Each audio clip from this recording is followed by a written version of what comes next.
चुनाव जीतने के बाद में कस्बे की तस्वीर जो 30 साल पहले थी वही आज है। जो व्यक्ति काम करना चाहता है कस्बे के लिए, कस्बा उसको पसंद नहीं कर पाता। डीएम साहब के माध्यम से जो है मांग करी कि भी इनको बंदरों को पकड़वाने का कार्य करें, और जो है जनता बहुत इनके आतंक से परेशान है। हमने अपनी तरफ से 11,000 रुपये का इनाम बंदर कटकने बंदर को पकड़ने वाले को पुरस्कारित करने का ऐलान किया।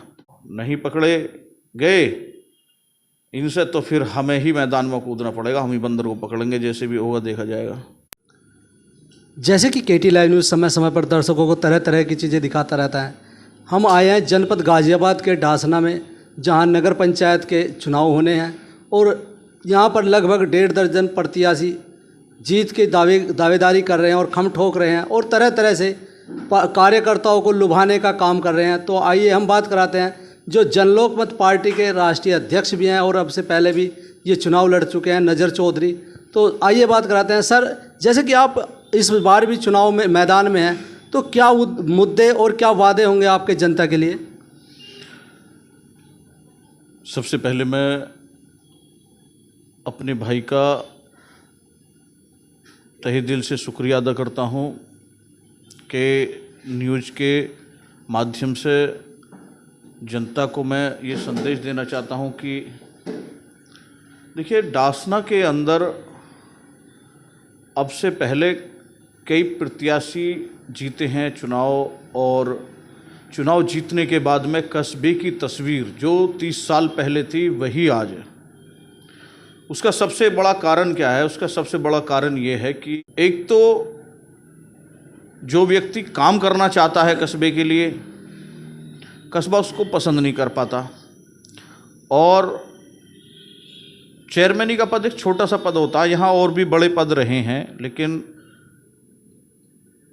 ना ही तो विकास का, ना ही शिक्षा का, और ना ही रोजगार का, और ना ही कस्बे के अंदर कोई महिलाओं के लिए रोजगार का कोई साधन ऐसा किसी भी प्रत्याशी ने नहीं बनाया। वजह,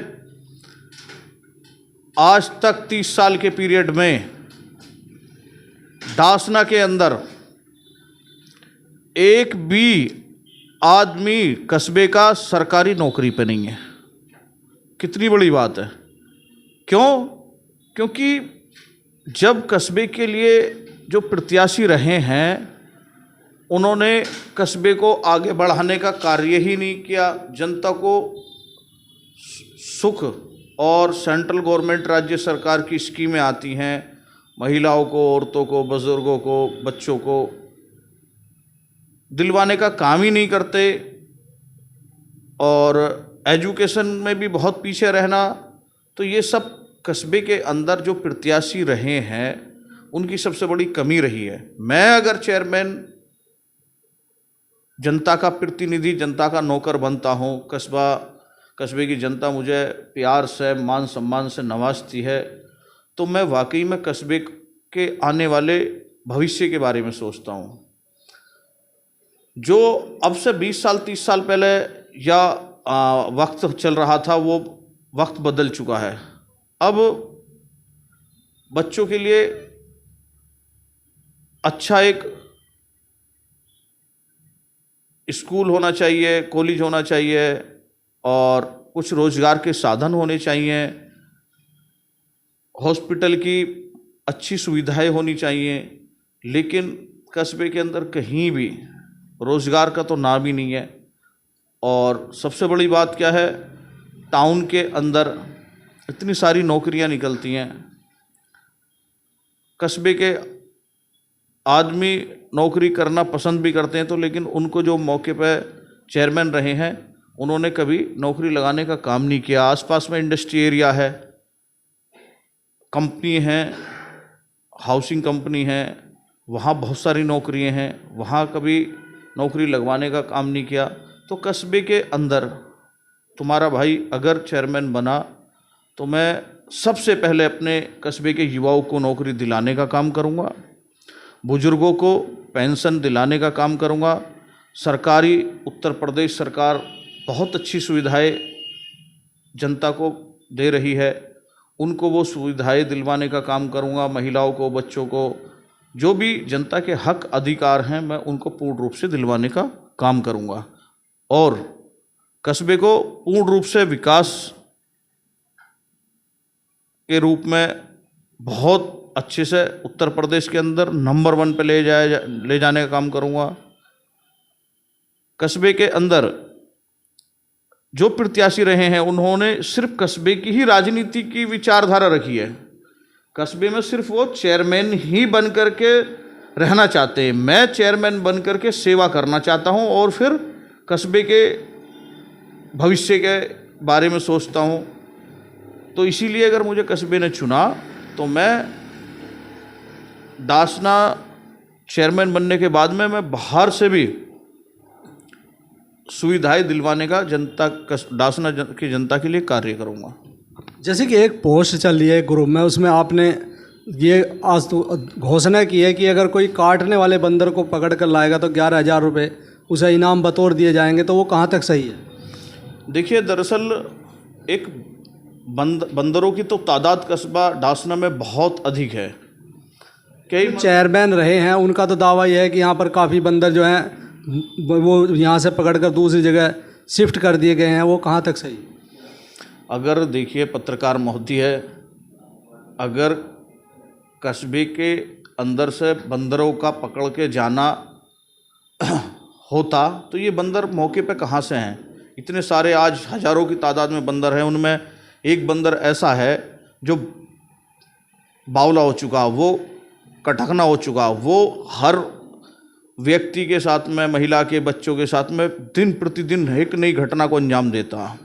सबसे बड़ी बात क्या है कि वो पागल हो चुका, अब कस्बे के अंदर ही घूमता है। उसने एक हफ्ते में 30-40 लोगों को काट खाया। अब उसके लिए हमने डीएम साहब के माध्यम से जो है मांग करी कि भी इनको बंदरों को पकड़वाने का कार्य करें, और जो है जनता बहुत इनके आतंक से परेशान है। अब जब कार्य चला तो हमने अपनी तरफ से 11,000 रुपये का इनाम कटकने बंदर को पकड़ने वाले को पुरस्कारित करने का ऐलान किया। और कोई 11,000 का अमाउंट होगा, पैसा होगा 11,000 रुपया, वो आपकी पार्टी देगी, आप समय देंगे? हमारी पार्टी दे या हम दे, देना तो हमें ही है। पार्टी के माध्यम से देंगे या हम अपने माध्यम से देंगे, हम ही पुरस्कारित करेंगे बंदर पकड़ने वाले को। और सुना है कि मथुरा से बंदर पकड़ने की एक वन विभाग की टीम आई हुई है, वो तैयारियों में है। देखो, अच्छी बात है, वो पकड़ ले, या कोई ऐसा बंदर पकड़ने वाला कोई व्यक्ति हो, क्योंकि आप देखते हो गाज़ियाबाद में भी बंदरों का बहुत बड़ा आतंक है। लेकिन क्या है कि वहाँ पर जो लंगूर हैं वो नौकरी पर रखे हुए हैं, और 10-20 हज़ार रुपये महीना में लंगूर के साथ में एक आदमी रहता, तो लंगूर को देख करके वो बंदर भग जाते हैं। तो यहाँ भी टीम आई हुई है, देखो पकड़ ले, और नहीं पकड़े गए इनसे तो फिर हमें ही मैदान में कूदना पड़ेगा, हम ही बंदर को पकड़ेंगे, जैसे भी होगा देखा जाएगा। यानी आप भी बंदर पकड़ने में निपुण हो? बिल्कुल बिल्कुल, बंदर पकड़ने में निपुण नहीं है, आप जैसे भाई हैं, सब लोग मिलजुल करके प्रयास करेंगे। आप देखते हो, अगर सपोज करो कोई तेंदुआ या कोई जंगली जानवर अगर आबादी के बीच में घुस आए, तो ऐसा नहीं है कि वन विभाग के लोग ही उस पर काम करें, ये हमारा भी फर्ज बनता है कि हम भी उनकी मदद करें। और कस्बे के अंदर हम अपने फिर लोगों को टीम के रूप में लगाएंगे, जाल बिछवाएंगे और उसको पकड़वाएंगे। पकड़वाने के बाद फिर कहीं उसको जंगल वगैरह में कहीं छुड़वाएंगे। जनता से कुछ अपील करना चाहेंगे? मैं जनता से यही अपील करना चाहूँगा कि अब तक जो कस्बा डासना में चेयरमैन रहे हैं, सभी को जनता ने आजमा लिया है।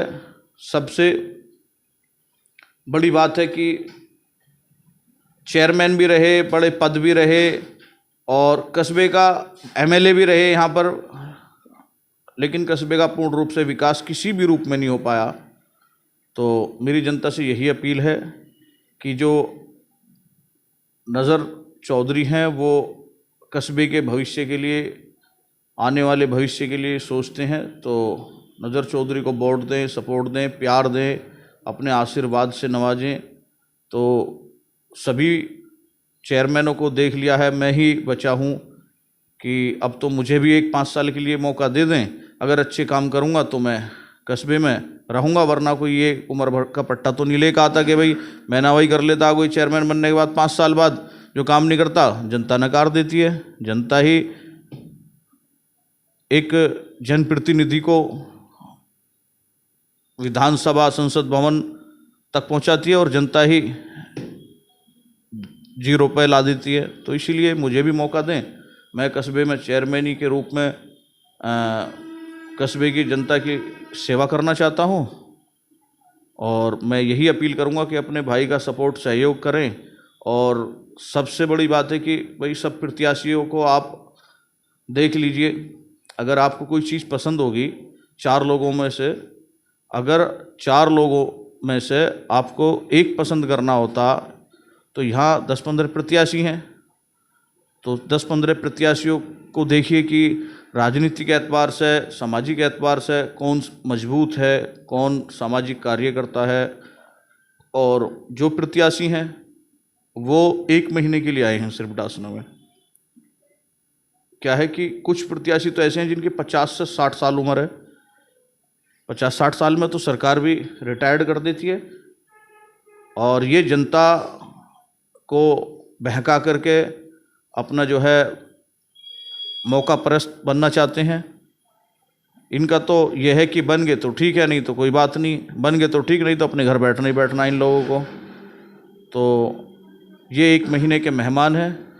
क्यों? क्योंकि ये राजनीतिक आदमी नहीं है, सामाजिक आदमी नहीं है, ना राजनीति में ये इतने मजबूती से रहे जनता के बीच। जो जनता के बीच रहेगा, जनता के काम कराएगा, वही तो